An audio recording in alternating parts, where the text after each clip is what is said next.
이름으로 예배를 시작하도록 하겠습니다.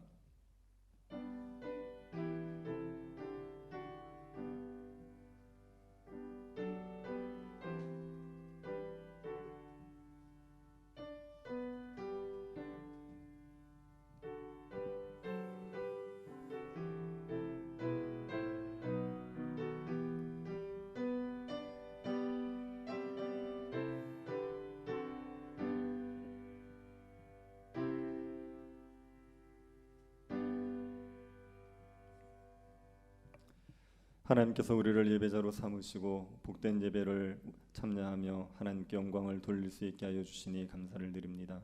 이 시간도 주의 성령이 우리의 심령을 새롭게 하셔서 하나님을 경외하는 마음들을 충만하게 하여 주옵소서. 땅의 것들을 위해 살아가는 삶이 아닌 위의 것들을 추구하며 주를 영화롭게 하는 사람들로 자라갈 수 있도록 주께서 우리를 빚으시는 예배의 시간 되게 하여 주옵소서. 걸어가신 예수님 이름으로 기도드립니다. 아멘. 찬송가 267장 찬양하고 권계란 권사님 예배를 위해서 기도하시겠습니다.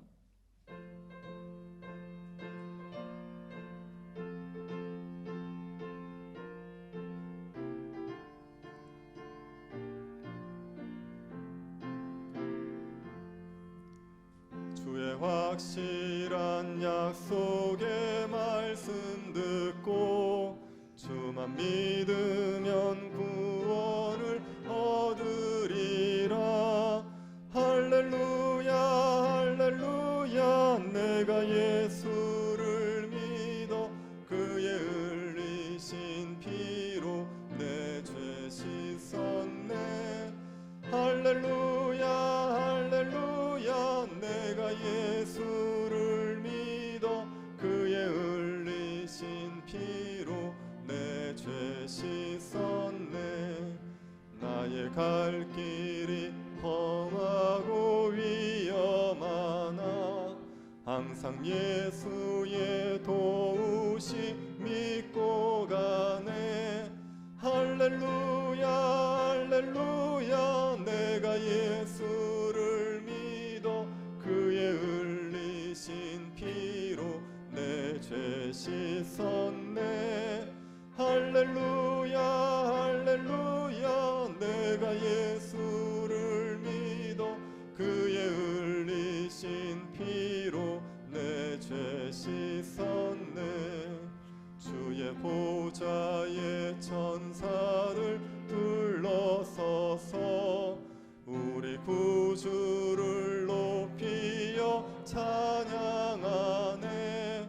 할렐루야 할렐루야 내가 예수를 믿어 그의 흘리신 피로 내 죄 씻었네. 할렐루야 할렐루야 내가 예수를 믿어 그의 흘리신 피로 내 죄 씻었네.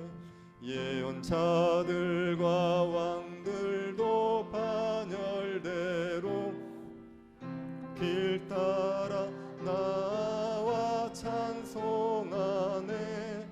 할렐루야 할렐루야 내가 예수를 믿어 그의 흘리신 피로 내 죄 씻었네. 할렐루야 할렐루야 내가 예수를 믿어 그의 흘리신 피로 내 죄 씻었네. 우리 모두 다 그 반열 뒤따르며 함께 즐거운 찬송을 부르리라. 할렐루야 할렐루야 내가 예수를 믿어 그의 흘리신 피로 내 죄 씻었네. 할렐루야 할렐루야 내가 예수를 믿어 그의 흘리신 피로 내 죄 씻었네.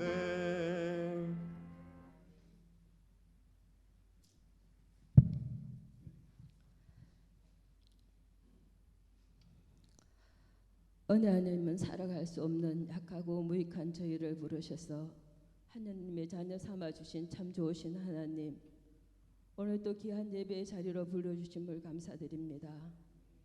천지를 주관하시는 하나님, 각지에서 일어나는 크고 작은 재난이 2년 넘게 계속되는 코빅 상황이 저희를 힘들게 하고 주님 믿는 자녀를 낙심케 하나 우리가 더욱 기도하고 깨어있기를 간구합니다.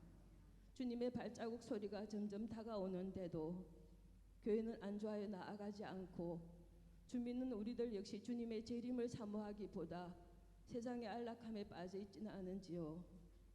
이스라엘의 수많은 불신에도 언약을 지키신 신실하신 하나님, 약하고 어리석은 주님의 자녀들에게 긍휼을 베푸사 주님의 언약을 기억하고 신실하게 살아가게 주님 시간 때마다 날마다 간섭하시고 역사하여 주소서. 고마우신 하나님, 코로나로 어려운 상황에도 주님의 자녀들 지켜주시고 좋은 예배 처소에서 말씀 들어주게 해주심 또한 참으로 감사드립니다. 연복더위에도 불구하고 이 장소에 모든 성도들이 합력하여 선을 이루셨던 것처럼 우리를 통해 일하실 하나님을 기대합니다. 하나님에 대한 순전한 믿음을 가진 수냄 여인에게 7년 기근을 피하게 하시고 집과 전토뿐만 아니라 그가 구하지 않는 밭의 소출까지 넘치게 하신 하나님, 우리가 먼저 수냄 여인처럼 하나님에 대한 온전한 믿음으로 하루하루를 살아가기를 소망합니다. 또한 우리 모두가 주님 앞에 더욱 말씀으로 십자가 복음으로 우리를 굳건하게 하시고 우리 교회를 통하여 주님 나라가 승치되게 주여 도와주소서. 앞서 일하시는 모든 분들께 영안을 밝혀주시고 교회가 기도하는 새 예배당 건축도 순적하게 이루어지게 하소서. 무엇보다 이웃 주민들의 마음을 녹여주시고 그분들의 구원을 위하여 더욱 기도하게 하시고 교회가 할 일을 알게 하여 주소서.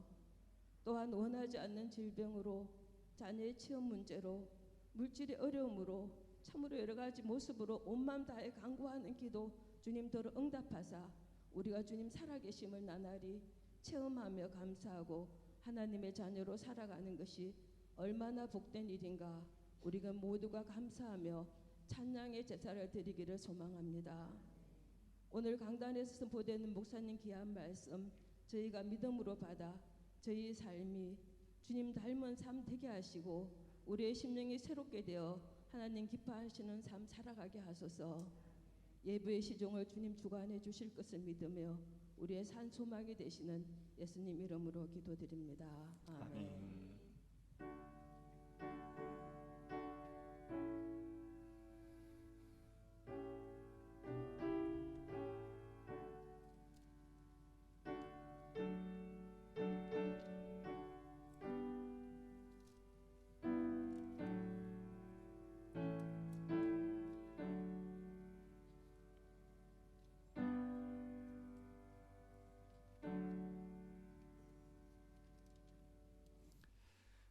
말씀을 보겠습니다. 열왕기하 8장 16절부터 29절 말씀입니다.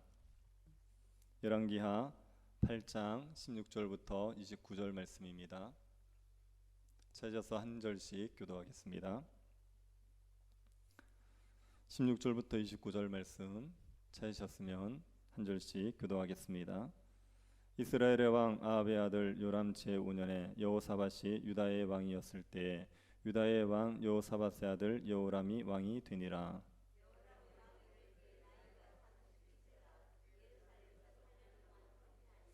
그가 이스라엘 왕들의 길을 가서 아합의 집과 같이 하였으니 이는 아합의 딸이 그의 아내가 되었음이라. 그가 여호와 보시기에 악을 행하였으나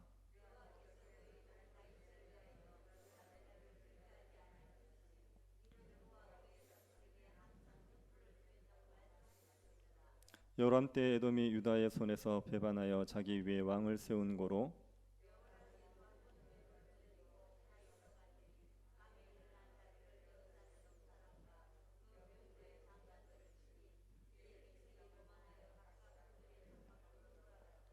이와 같이 에돔이 유다의 수하에서 배반하였으니 오늘까지 그러하였으며 그때 림나도 배반하였더라.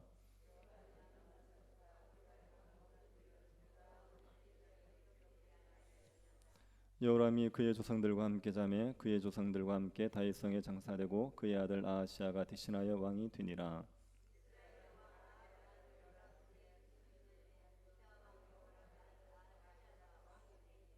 아시아가 왕이 될 때의 나이가 22세라. 예루살렘에서 1년을 통치하니라.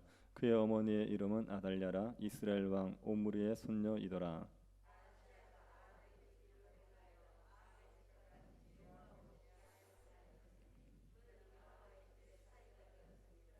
그가 아합의 아들 요람과 함께 길르앗 라모스로 가서 아람 왕 하사엘과 더불어 싸우더니 아람 사람들이 요람에게 부상을 입힌지라. 요람 왕이 아람 왕 하사엘과 싸울 때 라마에서 아람 사람에게 당한 부상을 치료하려 하여 이스라엘로 돌아왔더라. 유다의 왕 요람의 아들 아하시아가 아합의 아들 요람을 보기 위하여 내려갔으니 이는 그에게 병이 생겼음이더라. 아멘. 왕정 시대에 나라가 망하는 것은 왕이 정치를 잘못하기 때문입니다. 세종대왕 같은 왕이 나라를 다스리면 나라가 망할 일이 잘 없겠죠. 그런데 연산군 같이 패륜적인 왕이 계속 나라를 다스리면 나라가 망하게 됩니다. 왕정 시대는 패륜적인 왕들 때문에 나라가 망하게 됩니다. 그런데 왕후나 애첩이 나라를 망하게 하는 경우도 있습니다. 왕후나 애첩이 왕을 패륜적인 왕으로 만들어서 나라를 망하게 하는 경우가 있습니다. 중국 은나라의 달기라는 애첩이 대표적인 예입니다. 달기는 굉장한 미녀였습니다. 은나라의 왕 주왕은 달기에 빠져서 향락의 극치를 달리게 됩니다. 주지육림이라는 말을 들어보셨을 겁니다. 술이 연못을 이루고 고기가 숲을 가득 채운다. 문자 그대로 주지육림을 만들어서 온갖 향락을 즐겼습니다. 그런 잔치를 120일 동안이나 계속했다고 합니다. 이런 주왕에게 충원을 하는 신하들이 있었습니다. 그런데 달기는 그런 충신도 죽이게 했습니다. 죽이는 방법도 사악했습니다. 구리 원통에 기름을 칠하고 그것을 숯불 위에 올려놓는 겁니다. 죽일 사람을 그 원통 위를 걸어가게 합니다. 그런데 원통에 기름을 칠해놨으니까 얼마나 미끄럽습니까? 열이면 열 모두 미끄러져서 숯불에 타서 죽습니다. 그 모습을 보고 달기가 박장대소를 했습니다. 이런 사악한 여자에 의해서 은나라는 망하게 되지요. 그리고 주왕은 자살을 했습니다. 은나라의 멸망의 책임을 모두 달기에게 돌릴 수는 없겠지요. 달기에 빠져서 달기의 말에 노란한 주왕에게 더 큰 책임이 있습니다. 그러나 달기를 애첩으로 얻은 것이 은나라를 멸망하게 한 큰 요인인 것은 분명합니다. 남유다도 여자 하나 잘못 들어와서 나라가 위태롭게 되는 일이 있었습니다. 남유다를 위태롭게 한 여자는 아달랴입니다. 아달랴는 아합의 딸이지요. 이 아달랴를 남유다의 여호사밧 왕이 자신의 며느리로 삼았습니다. 자신의 아들 여호람과 결혼을 시킨 겁니다. 남북 이스라엘이 분열되고 나서 남유다와 북이스라엘은 한동안 적대적인 관계였습니다. 투쟁의 관계였습니다. 그런데 유다의 아사왕 이후 여호사밧이라는 왕이 등장하면서부터 북이스라엘과 남유다가 동맹 관계를 맺게 됩니다. 그때 북이스라엘은 왕이 아합이었습니다. 여호사밧은 아합과 함께 전쟁에 나갈 정도로 함께 친밀한 관계를 맺었습니다. 그래서 그 아합의 딸인 아달랴를 자신의 며느리로 삼게 됩니다. 그러고 나서 이 북이스라엘과 남유다가 함께 동맹의 관계로서 지속되지요. 그런데 이 아달랴를 아합의 딸 아달랴를 남유다가 며느리로 받아들이고 나서 이 남유다가 심각한 타락을 하게 됩니다. 그리고 남유다가 거의 멸망질정에 갈 정도로 그렇게 심각하게 나라가 위기에 처하게 됩니다. 오늘 본문이 우리에게 그 과정을 보여주고 있습니다. 우리가 오늘 본문을 살펴보면서 세 가지를 생각해 보려고 합니다. 첫 번째는 아달랴에 의해서 흔들리는 남유다의 모습과 오늘날 교회의 모습이 유사하다, 이것을 생각해 볼 것입니다. 이스라엘은 오늘날 교회로 대체가 되었습니다. 그래서 구약 이스라엘은 오늘날 교회다, 이렇게 생각하시면 됩니다. 근데 아달랴로 인해서 흔들리는 남유다를 보면 오늘날의 교회의 모습과 유사한 점이 있다. 그래서 그런 점을 한번 살펴볼 겁니다. 두 번째는 아달랴로 인하여 쇠약해가는 남유다와 오늘날 교회의 차이점을 보게 될 겁니다. 남유다와 오늘날 교회가 유사하지만 또 차이점이 있습니다. 그 차이점이 무엇인지 생각해보고, 세 번째는 아달랴로 인하여서 쇠약해가는 남유다와 같은 교회의 유일한 소망이 무엇일까, 이것을 한번 생각해 보겠습니다. 첫 번째로 아달랴의 영향으로 쇠락해가는 남유다와 오늘날 교회의 유사점입니다. 우선 아달랴로 인하여서 남유다가 어떻게 쇠락해져 가는지를 한번 보시기 바랍니다. 아달랴는 여호람의 아내라 그랬지 않습니까? 제가 오늘 왕들의 이야기를 좀 할 텐데 두 왕의 이름을 좀 야물게 기억하시면 됩니다. 첫 번째는 여호람, 그리고 아하시야. 여호람의 아들이 아하시아입니다. 그래서 여호람과 아하시아 이 두 사람을 좀 잘 기억하시면 됩니다. 여호람이 32살의 왕이 됩니다. 그리고 예루살렘에서 8년 동안 통치를 했습니다. 여호람의 아버지가 여호사밧인데 여호사밧은 35살의 왕이 되어서 25년 동안 통치를 했습니다. 그래서 단순하게 계산을 해보면은 여호람은 여호사밧 왕이 여호사밧이 왕이 되기 7년 전에 태어났습니다. 그러니 여호람이 7살 때 여호사밧이 왕이 되었다 이렇게 생각해 볼 수 있습니다. 그래서 여호람은 여호사밧의 통치를 가까이서 지켜봤죠. 어릴 때부터 아버지의 통치, 아버지의 모습을 지켜보면서 자랐습니다. 그런데 이 여호사밧이 어떤 왕으로 평가받았느냐? 이 여호사밧은 선한 왕으로 평가받았습니다. 여호사밧은 산당을 없애지 않았고, 그리고 아합의 집과 동맹을 했다는 문제가 있긴 했지만 대체적으로는 선한 왕으로 평가를 받았습니다. 그런데 그 아들인 여호람이 어떤 평가를 받는지 보십시오. 18절 하반절입니다. 그가 여호와 보시기에 악을 행하였으나, 여호람은 여호와 보시기에 악을 행했죠. 악한 왕으로 평가를 받았습니다. 열왕기에서 여호람의 악행에 대해서 아주 간단하게 설명합니다. 아합의 길을 따랐다 이렇게 기록하고 있습니다. 18절 다시 한번 보십시오. 그가 이스라엘 왕들의 길을 가서 아합의 집과 같이 하였으니, 여호람은 아합의 집과 같이 했습니다. 아합의 길을 따랐죠. 아합의 길을 따랐다는 것은 무슨 얘기겠습니까? 아합은 이세벨을 아내로 맞아들이면서 바알 숭배에 빠지지 않았습니까? 그러니 아합의 길을 따랐다는 얘기는 이 여호람도 바알 숭배를 했다는 얘기입니다. 바알 숭배로 이 남유다를 더럽혔다는 이야기지요. 그래서 이것이 여호람이 행한 악이었고 하나님께서는 여호람이 악하다 이렇게 평가하셨죠. 그런데 이 여호람의 악행에 대해서 역대하 21장에서 추가적으로 얘기해 주는 게 있습니다.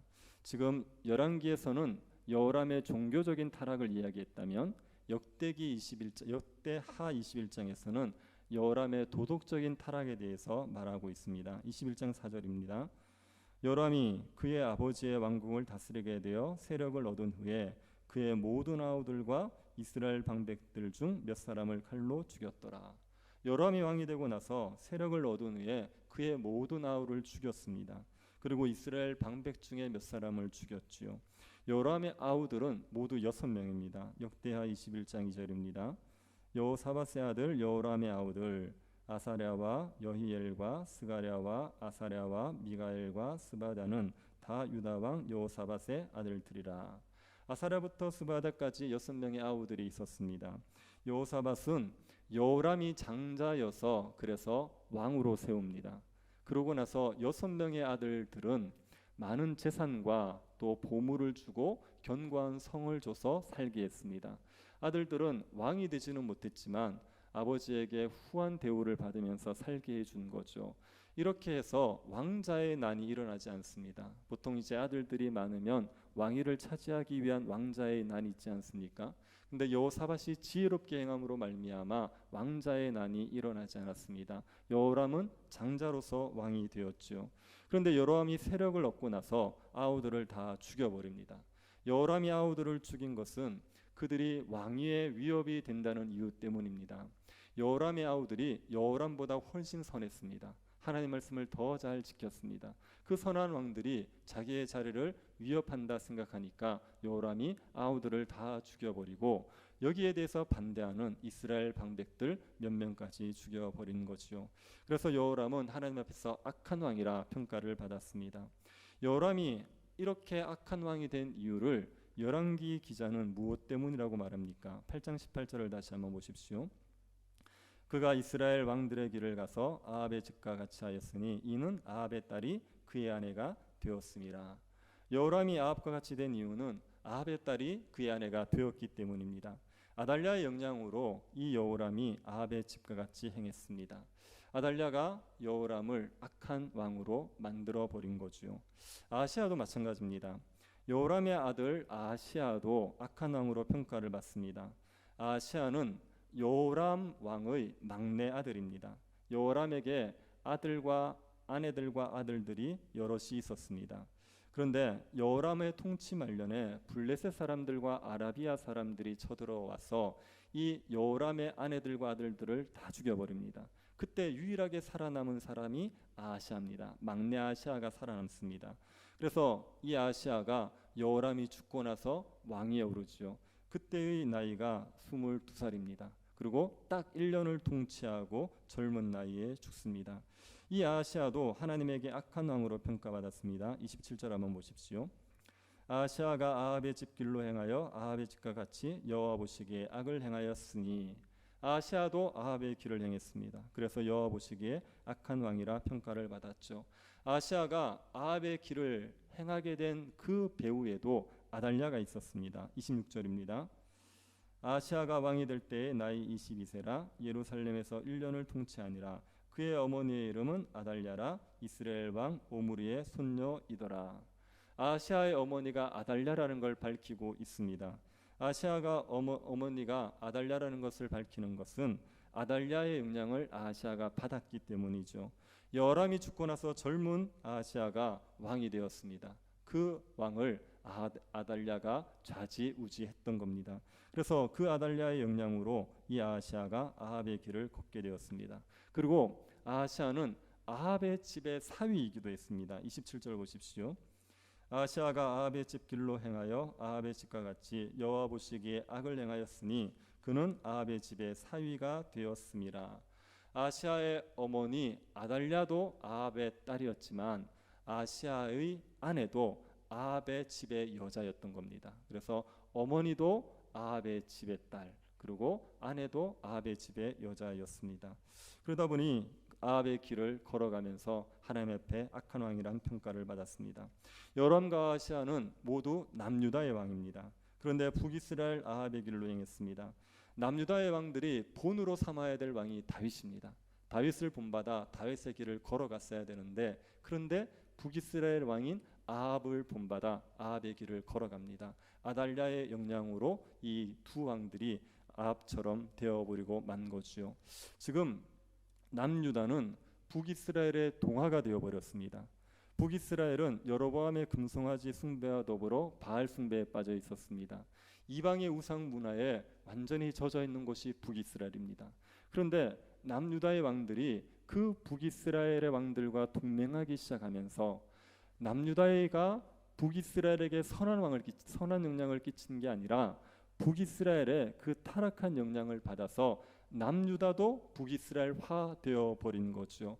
북이스라엘을 닮아서 타락해 버리고 만 겁니다. 이 남유다의 모습이 오늘날 교회의 모습과 유사하다 이렇게 얘기했습니다. 어떤 교회와 유사하겠습니까? 이것은 세속화되어 버린 교회와 유사한 겁니다. 세상과 동화되어 버린 교회의 모습, 그것이 지금 북이스라엘화 되어버린 남유다의 모습입니다. 요한계시록에 보면 7교회 중에 라오디게아 교회가 나옵니다. 라오디게아 교회는 주님에게 덥지도 않고 차지도 않고 덥지도 않다 책망을 받은 교회지요. 라오디게아 교회는 굉장히 부유한 교회입니다. 먹고 사는데 별 어려움이 없었고 환난도 없었습니다. 그 결과 라오디게아 교회가 세속화되어 버립니다. 세상과 동화되어서 부와 안락함에 취해서 미지근한 신앙생활을 하고 있는 겁니다.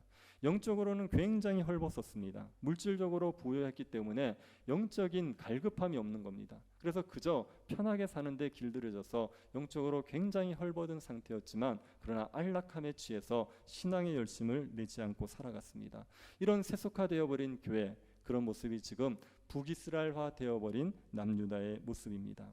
오늘날 목회자와 성도들이 한국 교회의 문제, 지금 시대의 교회의 문제를 진단하면서 가장 심각한 문제를 세속화라고 말합니다. 한국 교회는 핍박을 받지 않은 지 오래되었습니다. 그리고 지금은 물질적으로 풍족한 시대를 살아가고 있습니다. 그러니 풍요와 안락에 길들여져서 차지도 덥지도 않은 신앙생활을 하는 겁니다. 교회를 안 다니는 거 아닙니다. 교회를 다니지만 복음의 열정을 가지고 살아가는 건 아닙니다. 그저 내 마음의 평안함, 가정의 평안함을 바라는 마음으로 교회를 다닙니다. 주의 일을 위해서 열정적으로 살아가기보다는 자신의 풍요와 안락을 추구하면서 살아갑니다. 이런 분위기가 한국 교회 전반에 흐르고 있습니다.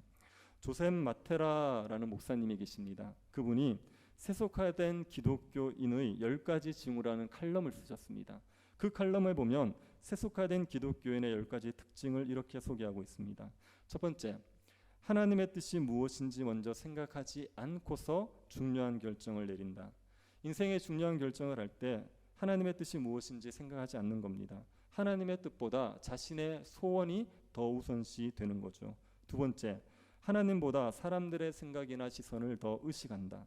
하나님에게 인정받으려 하기보다는 사람들에게 인기를 얻으려고 합니다.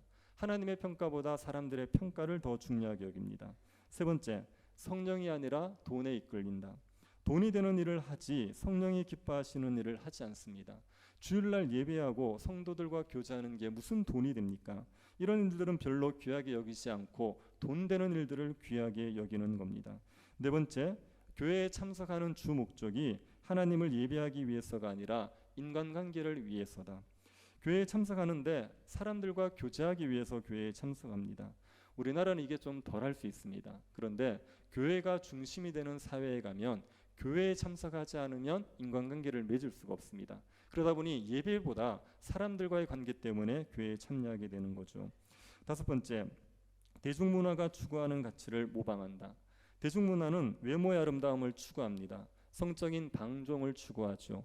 자기중심적인 삶을 추구합니다. 이런 대중문화가 추구하는 가치를 그대로 모방하고 있으면 세속화되어 있는 겁니다. 여섯 번째, 하나님을 내 삶의 일부분으로 생각한다. 하나님이 내 삶의 전부가 아닙니다. 삶의 한 부분일 뿐입니다. 일곱 번째, 하나님을 추구하는 삶을 살지 않는다.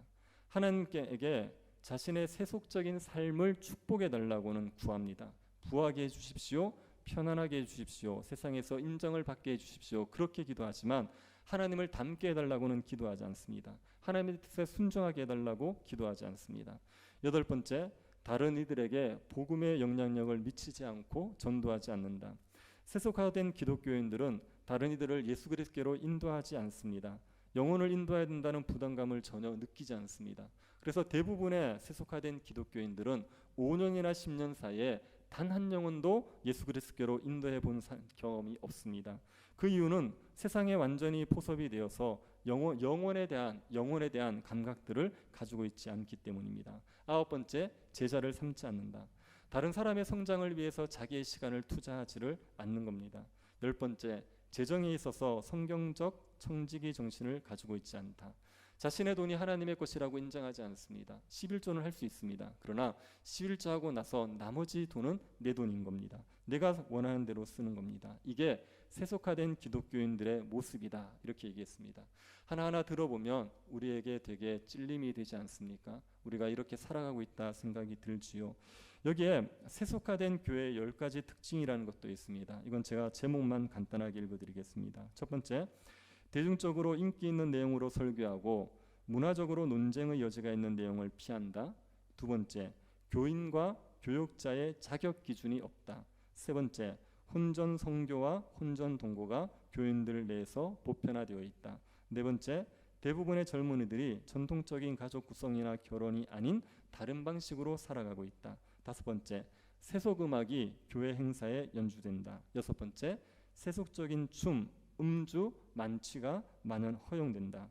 일곱 번째, 교회가 성경을 가르치기보다 주변 문화의 가치를 신봉한다. 여덟 번째, 교회 모임이 성서적인 제자 훈련보다는 여흥 문화에 집중한다. 아홉 번째, 열 번째가 중요합니다. 아홉 번째, 교회 집단이 희생과 베품 대신에 탐욕과 자기애에 빠져 있다. 열 번째, 예수 그리스도께서 모든 인류의 주인이 아닌 한 개인의 구원자로만 존재한다. 예수 그리스도는 온 세상의 주십니다. 그래서 그 주 앞에 복종하는 게 믿음인데 예수 그리스도를 자기의 개인적인 구원자로만 생각합니다. 자기 개인의 구원자로 생각하면 내 삶이 어려울 때 나를 도와주면 되는 거예요. 알라딘의 램프의 요정과 별반 다를 바 없어지는 겁니다. 이게 세속화된 교회의 모습이라고 얘기합니다.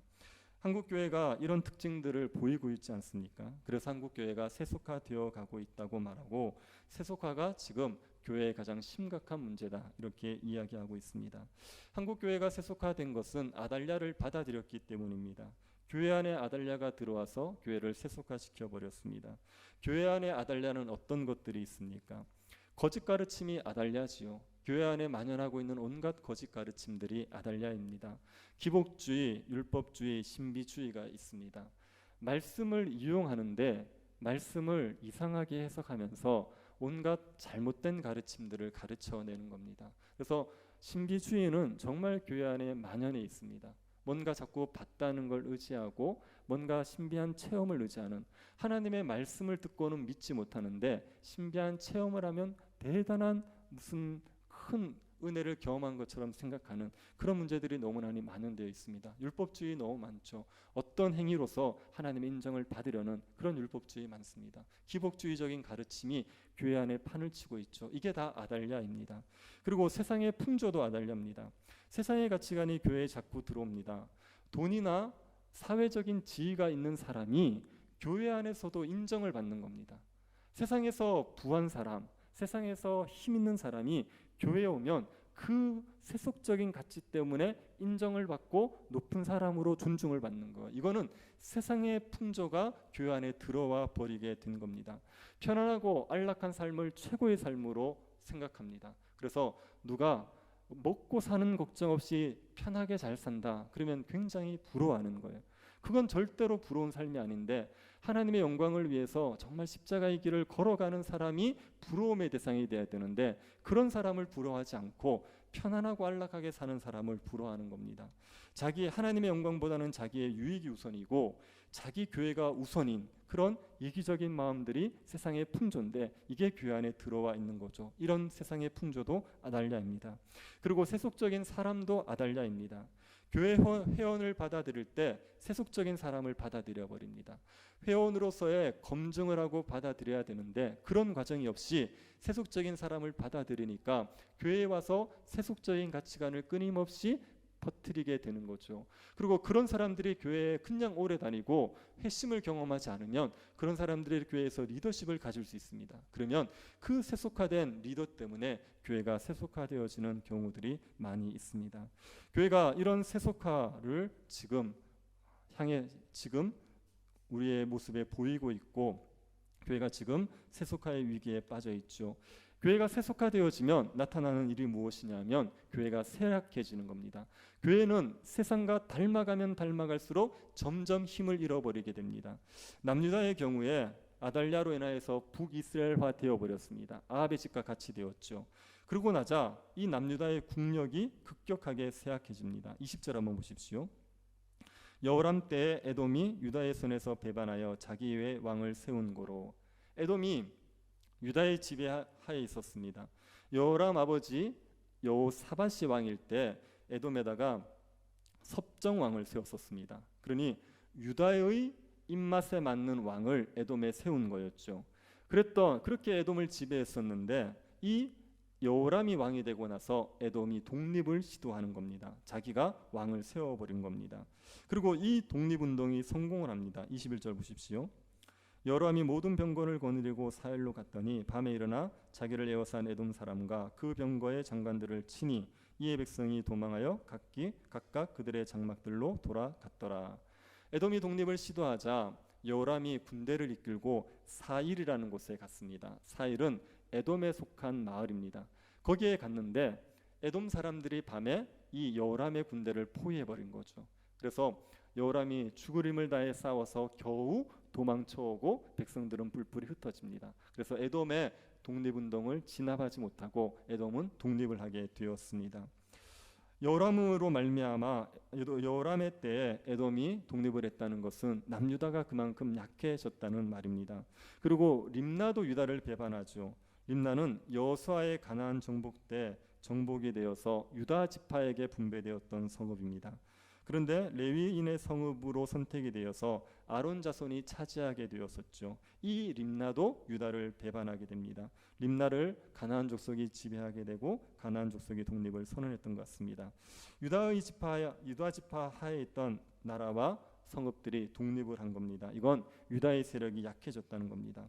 유다의 세력만 약해지는 게 아니라 다윗의 집도 약해지게 됩니다. 역대기를 보면 여호람의 범죄로 인하여서 하나님께서 여호람의 집을 징계하십니다. 블레셋 사람과 아라비아 사람이 와서 왕궁을 완전히 약탈해 버리죠. 그때 여호람의 아내와 아들들을 죽이고 막내 아하시아만 살려줬습니다. 이 여호람은 나중에 창자의 중병이 들어서 창자가 빠져나와서 죽게 됩니다. 여기에 그치지 않고 여호람의 아들 아하시아가 왕이 되고 1년 만에 죽지 않습니까? 북이스라엘의 왕을 문병 갔다가 북이스라엘에서 쿠데타가 일어나서 그때 아하시아가 같이 죽어버렸습니다. 그러고 나자 이 아달랴가 자기 아들이 죽고 나니까 손자들 다 죽여버립니다. 다윗의 후손들을 다 죽이고 자기가 왕이 되어버리죠. 유일하게 요아스라는 한 아이가 살아남지요. 그래서 다윗의 집안이 지금 풍비박산이 나고 말았습니다. 남유다가 아달랴를 받아들이고 그리고 북이스라엘과 동맹을 맺은 이유가 뭐겠습니까? 잘 살아보려는 거 아닙니까?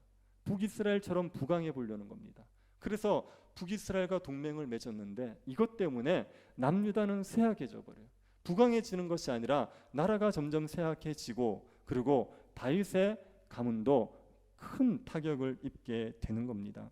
남유다가 북이스라엘 됨으로 말미암아 남유다는 덕을 본 게 아니라 큰 해를 보게 된 거지요. 교회가 세속화되는 이유도 부강해지고 싶은 거예요. 세상의 것들을 좀 받아들이면 그러면 교회가 더 좋아질 거라고 생각을 하는 겁니다. 그런데 교회가 세상의 것들을 받아들이게 되면 교회는 부강해지는 게 아니라 정말 빈약해지게 되어 있습니다. 세상과 다른 거룩함이 교회 안에 있을 때 교회가 충만해지는 거지, 세상과 같아져 버리고 나면 교회는 교회로서의 존재의 의미가 없어져 버려요. 정말 무익한, 정말 쓸데없는 교회가 되어 버리는 겁니다. 그래서 교회의 세속화는 교회를 쇠약하게 만들어 버립니다. 교회가 하나님의 말씀에 순종하지 않습니까? 그러면 그때 교회는 충만해지게 되어 있어요. 하나님을 사랑하고 이웃을 내 몸처럼 사랑하라는 게 하나님의 말씀이에요. 교회가 천국을 맛보는 건 다른 거 없습니다. 우리가 하나님을 사랑하면 돼요. 하나님 사랑해서 예배드리는 거 좋아하고 하나님 말씀대로 순종하는 거 좋아하면 됩니다. 그리고 이웃을 내 몸처럼 사랑하는 거예요. 이웃을 내 몸처럼 사랑해서 이웃들과 함께 살아가면, 한 성도들과 함께 살아가면 그때 천국을 맛보게 되어 있습니다. 교회에서 대단한 무슨 일이 일어나야 되는 게 아니라 하나님의 말씀대로 하나님 사랑하고 성도들 사랑하고 살면 모일 때마다 천국을 누리게 되는 겁니다. 그런데 교회가 세속화되어지면서 뭐를 잃어버리냐면 하나님에 대한 열정을 잃어버리죠. 세속화되어져서 세상의 것들이 좋아지면 하나님에 대한 사랑이 식어지게 되어 있습니다. 세상에 대한 사랑과 하나님에 대한 사랑은 같이 갈 수 없어요. 절대로 같이 못 갑니다. 세상을 사랑하게 되면 하나님에 대한 사랑은 식어지는 거예요.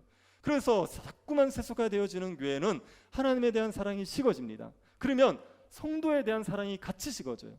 우리가 성도들을 내 몸처럼 사랑할 수 있는 건 하나님이 나를 사랑한다는 사실 때문이거든요.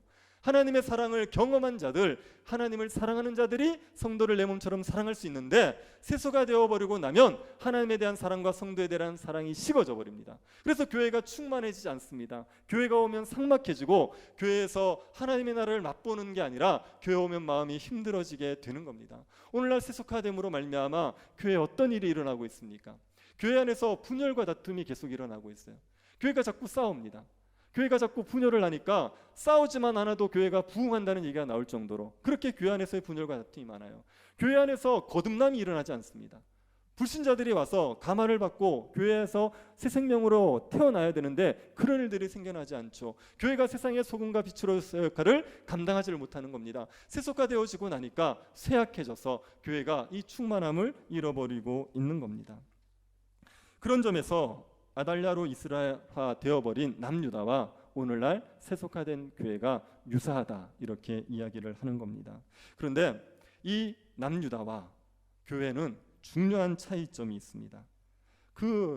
이 남유다와 교회를 유사하다고 보지만 그러나 둘을 같다고 얘기할 수 없는 결정적인 차이가 있습니다. 그 차이는 뭐냐면 왕이 다른 거예요. 왕이 다르다는 게 결정적인 차이입니다. 남유다의 여호람과 아하시아가 악한 왕이었지 않습니까? 이들이 아달랴의 영향을 받아서 악한 왕이 되었습니다. 아합의 길을 걸어갔죠. 그런데 만약에 여호람과 아하시아에게 하나님을 경외하는 마음이 분명했다고 생각해 보십시오. 누가 뭐래도 나는 하나님 앞에 정직하게 행할 거야, 이 마음이 분명했다고 생각해 보십시오. 아달랴가 유혹한다고 아달랴의 유혹에 넘어갔겠습니까? 그렇게 되지 않죠. 정말 하나님을 경외하는 마음이 분명했다면 아달랴는 유다에서 힘을 쓸 수가 없었습니다. 아달랴가 아무리 아합의 길을 가자고 유혹을 해도 여호람과 아하시아가 거절하면 그만이에요. 여호람과 아하시아가 왕이잖아요. 아달랴가 왕이 아닙니다. 아달랴가 아무리 옆에서 난리를 쳐도 왕이 싫다는데, 왕이 못하겠다는데 누가 뭐라고 할 겁니까? 만약에 여호람과 아하시아가 하나님을 경외하는 마음이 분명했다고 하면 아달랴가 계속 바알을 숭배하도록 유혹하고 바알 숭배를 고집하죠. 그러면 왕후의 자리에서 쫓아낼 수 있어요. 아니면 태후의 자리에서를 패해버릴 수 있습니다. 아사 왕이 우상 숭배하는 자기의 할머니를 패해버렸지 않습니까? 얼마든지 그렇게 할 수 있단 말이에요. 그런데 지금 이 여호람과 아하시아의 마음에 하나님을 경외하는 마음이 분명하지 않았어요. 이들은 하나님을 사랑하지 않았습니다. 이들의 마음에 우상을 섬기고 싶은 마음이 있었어요. 바알을 사랑하는 마음이 있었어요. 그러던 차에 아달랴가 얘기를 하니까 그 유혹을 떨쳐버리지를 못했던 겁니다. 만약에 여호람과 아하시아가 여호와를 경외하는 마음만 분명했다면 그러면 남유다는 이렇게 흔들릴 리가 없었습니다. 그런데 이들이 온전하지 않았기 때문에 그래서 남유다가 흔들렸던 거죠. 오늘날 교회의 왕은 이런 남유다의 왕과 다릅니다. 여호람과 아하시아와는 다른 왕입니다. 오늘날 교회의 왕이신 분이 예수 그리스도예요. 예수 그리스도가 교회의 왕으로 계시는데 그분은 온전히 거룩하신 분이에요. 그분에는 조금도 세속적인 모습이 없으십니다. 그분은 온전히 거룩하시기 때문에 그분의 통치를 받는 이 교회는 세속화의 물결에 조금씩 흔들릴 수 있지만 교회가 완전히 세속화되어지는 일은 없습니다. 한 개교회가 그럴 수 있을지 몰라요. 그러나 보편교회, 교회 전체는 결코 세속화되어지를 않습니다. 그리스도께서 교회의 머리가 되셔서 교회를 거룩하게 지켜가시는 거예요. 교회의 성도들이 세속화되어지고 교회가 세상의 물결에 좀 흔들릴 수 있어도 그래도 그리스도께서, 머리 되신 그리스도께서 거룩함을 지켜가시기 때문에 교회는 반드시 거룩함을 지켜갈 수가 있게 됩니다. 교회가 세속화된다고 말할 때요, 교회 구성원들이 세속화되는 겁니다. 교회 구성원이 세속화되어서 교회가 흔들리는 거지 교회의 왕이신 그리스도에게는 아무 문제 없습니다. 교회의 왕이신 그리스도가 거룩하시기 때문에 교회가 세속화되어지면 그리스도께서 교회를 징계하셔서라도 교회를 거룩하게 만들어 가세요. 교회가 세속화되어서 세상과 똑같이 되도록 결코 내버려 두지 않으시고 어떤 방법을 통해서든지 교회를 거룩하게 회복시켜 가시는 겁니다. 초대교회는 신앙을 지키기 위해서 많은 핍박을 받았죠. 로마 황제의 숭배를 거부한 것 때문에 재산을 빼앗기고 매를 맞고 감옥에 갇히고 목숨을 잃었습니다. 초대교회가 그 핍박 속에서도 신앙을 지켰습니다. 그러다가 콘스탄틴 황제에 의해서 기독교가 로마의 국교가 되어버리죠. 기독교가 로마의 국교가 되자 박해가 사라졌습니다. 기독교 사역자들은 사회적으로 인정받는 신분이 되었고 좋은 대우를 받게 되었습니다. 교회에 은금이 쌓이기 시작했습니다. 지붕을 금으로 치장하고 바닥을 대리석으로 깐 멋진 교회당이 세워지게 되었습니다. 교회에 수많은 사람들이 몰려듭니다. 그전에는 순교를 각오해야지 교회에 올 수 있었던 사람들이었는데 교회가 정치적인 야심을 품은 자들로 채워지고 다른 목적을 가진 자들로 채워지게 되었습니다.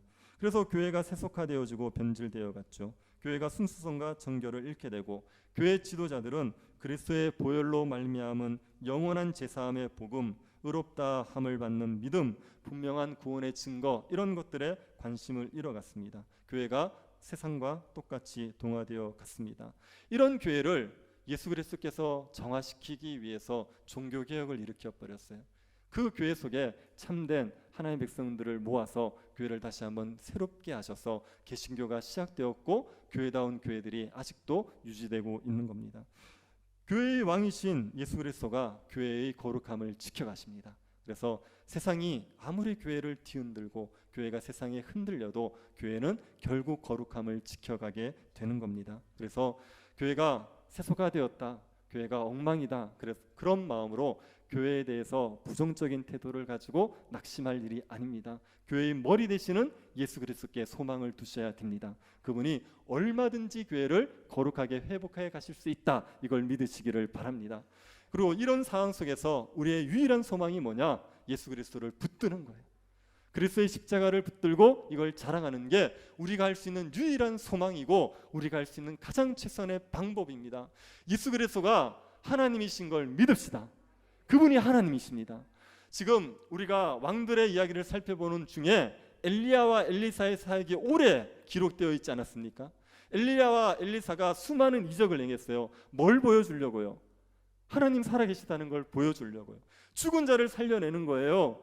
하늘에서 비를 내리고 불을 내리고 그리고 요단을 갈라버리는 겁니다. 나병한 자를 고치는 거예요. 이런 것들을 통해서 하나님 살아계시다, 이걸 보여주려는 거죠. 그런데 이 엘리사와 엘리야보다 더 많은 이적을 행하신 분이 예수 그리스도십니다. 엘리사가 죽은 자를 살렸습니까? 예수 그리스도께서 더 많은 죽은 자를 살려내셨죠. 엘리사가 나병을 치료했습니까? 예수님이 수많은 병을 치료하셨습니다. 그리스도께로 오면 치유되지 않는 병이 없습니다. 엘리사가 요단강을 갈랐습니까? 예수 그리스도가 무리를 걸으셨죠. 예수 그리스도가 수많은 이적을 행하신 것은 그분이 하나님이라는 걸 보여주는 겁니다. 하나님이신 그분이 이 땅에 오셨다는 것을 우리에게 명확하게 보여주시는 겁니다. 하나님이 이 땅에 오셨습니다. 무엇 때문에 이 땅에 오셨습니까? 우리의 구원을 위해서 오셨죠. 그래서 예수 그리스도는 이 땅에 오셔서 모든 율법을 다 지켜 행하십니다. 하나님의 뜻에 온전히 순종하십니다. 왜요? 우리에게 의를 주시기 위해서, 우리를 의롭다 하시기 위해서 우리 대신 율법을 다 순종하셨습니다. 그리고 우리가 율법을 범함으로 지은 죄에 대한 형벌을 예수 그리스도께서 대신 받으신 겁니다. 십자가의 죽으심으로 그 모든 죄의 형벌을 대신 받으시고 우리의 모든 죄를 깨끗이 씻으셨죠. 우리의 죄를 대속해서 죽는 죽음이라는 걸 보여주기 위해서 십자가에서 죽으시고 부활하여 다시 살아나신 거죠. 그분이 하나님 보좌 우편에 앉아 계시는 겁니다. 그 예수 그리스도를 받아들이면, 예수를 믿기만 하면 우리의 어떤 행위와 우리의 어떤 자격과 상관없이 예수 그리스도로 말미암아 하나님 나라 백성이 되는 거고 하나님 나라의 모든 복을 다 받아 누리게 되는 겁니다. 우리에게 영생이 약속되어지고 새하늘과 새 땅의 복이 약속되어 있는 겁니다. 하나님의 자녀라는 신분을 가지고 마음껏 복을 누리며 살아가는 백성이 되는 겁니다. 이 십자가의 복음에 우리가 견고하게 서 있는 겁니다. 이 복음의 진리를 되새기고 이 복음의 진리가 우리의 기쁨이 되어지고 이 복음의 진리를 힘입어서 세상 가운데서 살아가는, 십자가를 붙들고 살아가는 게 우리가 이 땅에서 이 타락한 세소가 된 교회 속에서 할 수 있는 최선의 방법입니다. 여러분, 복음의 진리를 날마다 되새기면서 이것 때문에 즐거워하고 이것 때문에 기뻐하는 사람들이 되시기를 바랍니다. 예수를 믿으셨습니까? 그러면 그것 때문에 하늘의 모든 복을 다 받았다는 사실로 기뻐하셔야 돼요. 예수 그리스도를 믿었으면 우리가 땅에서 어떤 것들을 더 가지나 덜 가지나 크게 인생에 중요하지 않습니다. 하늘에 신령한 모든 복을 다 받았으니까 이 땅의 것들은 배설물과 같은 것이고 있으면 감사하게 쓰겠지만 없어도 불행하지 않은 게 신자의 삶이란 말입니다. 이 땅에 고난이 있죠. 주를 따라 살았는데 어려움이 있겠지만 우리가 겪는 고난보다 우리에게 주어질 영광이 훨씬 큽니다. 장차 우리에게 주어질 영광이 너무 크기 때문에 이 땅의 고난이 가볍다고 말할 수 있는 게 신자의 삶의 모습입니다. 그러니 그 영광을 바라보는 눈을 밝히시고 그 영광을 소망하시면서 살아가시기를 바랍니다. 예수 믿는 것으로 충분하다, 예수 그리스도가 전부다, 예수 그리스도 때문에 행복하다 말할 수 있는 성도가 되어서 살아가면 우리가 이 세속화에 물들지 않고 하나님 나라의 복을 마음껏 누리면서 살아가는 백성들이 될 수가 있습니다. 여러분, 우리가 예수 그리스도 때문에 하나님의 자비하심을 날마다 누린다는 걸 확신하십시오. 내가 어떻게 사느냐, 내가 무엇을 하느냐 안 하느냐와 상관없이 예수 그리스도 때문에 하나님이 우리를 향해서 자비하다는 것을 믿으시기를 바랍니다. 남유다의 왕들이 온갖 악을 행했어요. 아합의 길을 행했었고 자기의 아들을 죽이는 죄를 지었습니다. 그런데도 하나님이 남유다 멸하기를 즐겨하지 않습니다. 그 이유가 무엇입니까? 19절 때문이죠. 여호와께서 그의 종 다윗을 위하여 유다 멸하기를 즐겨하지 아니하셨으니 이는 그와 그의 자손에게 항상 등불을 주겠다고 말씀하셨음이더라. 다윗 때문에 남유다 멸하기를 즐겨하지 않았습니다. 다윗과 맺은 언약 때문에 그 다윗의 후손들이 죄를 짓고 하나님 앞에 악을 행하는데도 불구하고 하나님께서 유다의 왕국을 보존해 주시고 다윗의 왕위를 지켜주셨습니다. 다윗이 하나님 앞에서 행한 선 때문에 하나님께서 다윗의 후손들의 악함에도 불구하고 자비를 베풀어 주시는 겁니다. 다윗의 후손들이 다윗 때문에 하나님의 자비를 누리고 있는 것처럼 우리는 예수 그리스도 때문에 하나님의 사랑을 누리며 살아가는 겁니다. 우리의 악함과 우리의 허물에도 불구하고 그리스도에게 속한 자라는 단 한 가지 이유 때문에 하나님이 우리를 향해서 일랑 미쁘시고 우리에게 말할 수 없는 사랑을 베풀어 주십니다. 완전한 사랑을 우리에게 주십니다. 그것을 믿으시기를 바랍니다. 하나님이 우리를 위해서 아무것도 아끼지 않습니다. 자기 아들을 아낌없이 주신 하나님께서 무엇을 아끼시겠습니까? 하나님이 날마다 그리스도 안에 있는 우리에게 자비하시다는 이 사실을 믿으시고 하나님의 사랑을 확신하시면서 세상을 이기시고 하나님을 사랑하면서 살아가는 주의 백성들 될 수 있기를 간절히 바랍니다. 자비하신 하나님, 우리를 그리스도 안에 속한 자가 되게 하여 주신 것을 감사드립니다.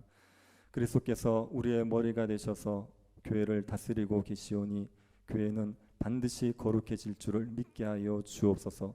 세상의 유혹들이 우리를 뒤흔들고 교회가 세속화되어져 가는 것 같아 보여도 결국은 교회를 주님께서 거룩하게 세워가실 것을 믿고 예수 그리스도만 의지하는 백성들 되게 하여 주옵소서. 걸어가신 예수님 이름으로 기도드립니다.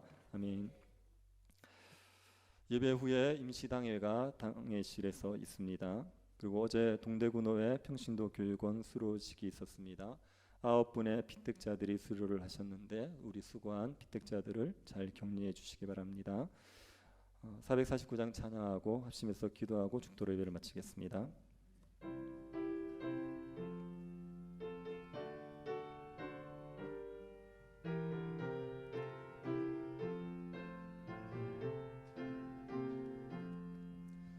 예수 따라가며 복음 순종하면 우리 행할 길 환하겠네.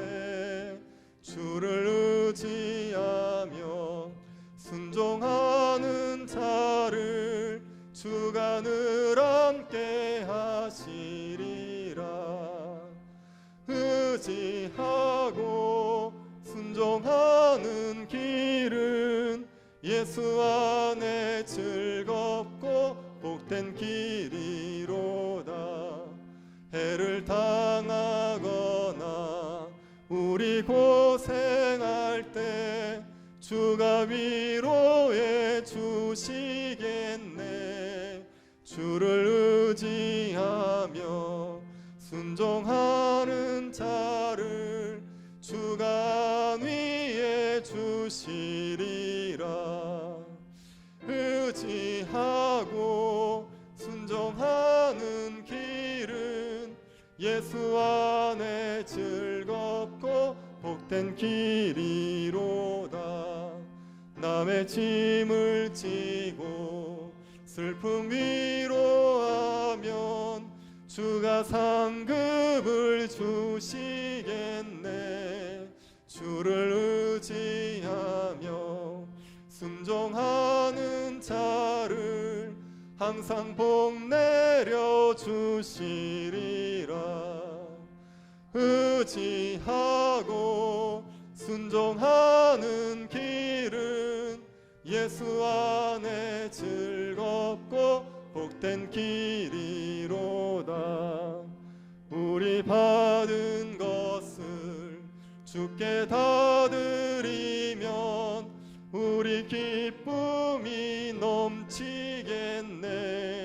주를 의지하며 순종하는 자를 은혜 풍성케 하시리라. 의지하고 순종하는 길은 예수 안에 즐겁고 복된 길이로다. 힘입어서 말씀 잘 배우고 주를 모시고 살아가세. 주를 의지하며 항상 순종하면 주가 사랑해 주시리라. 의지하고 순종하는 길은 예수 안에 즐겁고 복된 길이로다. 같이 한번 기도하겠습니다. 예수 그리스도께서 교회를 거룩하게 하실 것을 우리가 믿게 하여 주시기를, 교회의 연약한 모습을 보고 실수가 된 모습을 보면서 낙심이 들 때마다 그리스도를 바라보고 소망을 가질 수 있게 해달라고 기도합시다. 그리고 우리가 예수 그리스도를 사랑하게 하여 주셔서 세상에 대한 사랑을 끊어버릴 수 있게 해달라고 기도합시다. 그리스도로 충분하게 하십시오. 그리스도로 만족하게 하십시오. 간구합시다. 새교회당 설계가 잘 될 수 있도록 기도해 주십시오. 하나님께서 설계하는 이 과정 너무 중요한 과정인데 주님께서 지혜 주시고 또 성도들의 마음들을 모아 주셔서 우리가 다 만족할 수 있는 그런 좋은 설계가 될 수 있도록 주님께서 은혜 베풀어 달라고 기도해 주시고, 병중에 있는 성도들 위해서 기도해 주십시오. 특별히 윤중동 성도님 대장암으로 투병 중인데 하나님께서 치유하여 주셔서 다시 예배에 참여할 수 있게 해달라고 기도해 주시고, 청년들에게 취업의 문을 열어주시기를 기도해 주시고, 입시생들의 진로를 선하게 이끌어 주시도록 자녀가 없는 가정에 자녀의 복을 주시고, 출산을 앞둔 가정에 순산할 수 있도록 은혜 주시기를 기도해 주십시오. 코로나19 확산을 막아주셔서 예배가 중단되지 않고 일상이 회복되게 해달라고 같이 한번 기도하도록 하겠습니다. 자비하신 하나님, 우리를 그리스도의 백성으로 삼으시고 그리스도 안에 속한 자로 살아가게 하여 주신 것을 감사드립니다. 자비하신 하나님께서 우리에게 은혜를 내리고 주셔서 예수 그리스도가 교회를 온전하게 거룩하게 만들어 가실 것을 믿게 하여 주십시오. 하나님 아버지, 남유다의 왕들과처럼 그 패역하고 죄악된 왕들과 달리 거룩하신 왕이신 예수 그리스도께서 이 교회를 온전하게 세워가실 것을 우리가 믿을 수 있도록 우리에게 은혜를 내리워 주시옵소서. 하나님 아버지, 예수 그리스도에 대한 사랑이 세상에 대한 사랑을 끊어버리게 하여 주시기를 원합니다. 그리스도 한 분으로 만족할 수 있도록 우리에게 은혜를 주십시오. 그리스도 한 분으로 충분할 수 있게 하여 주십시오. 예수 그리스도를 사랑하는 마음이 우리에게 가득하게 하여 주셔서 그리스도로 말미암아 우리가 세상을 사랑하지 아니하고 십자가의 길을 걸어갈 수 있도록 우리에게 은혜를 베풀어 주시옵소서. 하나님 아버지, 설계의 과정에 주님께서 간섭하여 주시기를 원합니다. 새 교회당 설계가 은혜 가운데서 이루어지게 하여 주시옵소서. 주님께서 이 과정들을 간섭하여 주시고 주님께서 지혜를 더하여 주셔서 하나님 아버지, 우리가 주의 사명들을 감당하기에 불편함이 없는 그런 예배당을 세울 수 있도록 우리에게 은혜를 주시기를 원하옵나이다. 아버지 하나님, 은혜를 베풀어 주시옵소서. 이 모든 가정의 성도들의 마음들을 하나 되게 하시고 같은 마음을 가지게 하시고 같은 뜻을 가질 수 있도록 우리에게 은혜를 내리워 주시옵소서. 병중에 있는 성도들을 치료하여 주시기를 원합니다. 우리 윤정동 성도님에게 은혜를 내리워 주셔서 이 두 병 가운데 주님께서 함께하여 주시고 주님을 의지할 때 힘주시고 하나님께서 치유하여 주셔서 다시 예배 자리에 참여할 수 있도록 주님께서 그 가정에 은혜를 내리워 주시옵소서. 청년들의 취업을 주님께서 붙들어 주시기를 원합니다. 취업의 문을 열어 주십시오. 하나님께서 청년들의 삶을 주님께서 선하게 이끌어 주시기를 원하옵나이다. 입시생들의 진로를 선하게 이끌어 주셔서 하나님을 영화롭게 하는 삶이 될 수 있도록 역사하여 주시기 원합니다. 가정이 없는 가정에 주님께서 자녀의 복을 주시고 출산을 앞두고 있는 가정에 순산할 수 있도록 은혜를 허락하여 주시옵소서. 하나님이 모든 가정 동안 하나님의 은혜를 더 풍성히 경험하여 하나님을 영화롭게 하는 복된 성도들이 되게 도와 주시옵소서. 이 땅을 코로나 확산에서 지켜주시고 예배가 잃어버리지 않도록 주님께서 막아주시고 하나님의 은혜로 말미암아 일상이 회복되어질 수 있도록 주님이 역사하여 주시기를 원합니다. 우리 가운데 은혜를 베풀어 주셔서 이 땅을 긍휼히 여겨주시고 이 땅의 교회들을 은혜 가운데 지켜주시옵소서.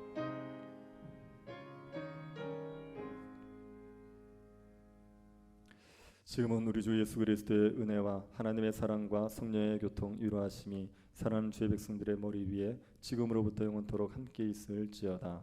아멘.